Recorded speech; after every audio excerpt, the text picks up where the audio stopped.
Baadaye tukakutana katika University of Nairobi, mimi nikisoma political science na yeye akisoma architecture, na tukakuwa marafiki wa dhati.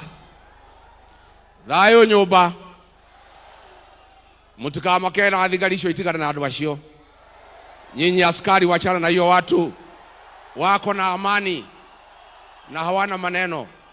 Tafadhali askari, musiharibu sherehe ya Mheshimiwa Kiarao. Thayo nyumba, thayo, ndamuthaitha muhorere nyumba itu, tuhe Kiarao gitio. Niguo nyumba itu, ndamuhoya thayo. Mimi nikakuwa na Kiarao pale University of Nairobi, tukakuwa marafiki wa dhati, na sisi tukapendana na bwana Kiarao miaka yote. Baadaye ameanzisha kazi ya architect na mimi nikakuwa kwa administration.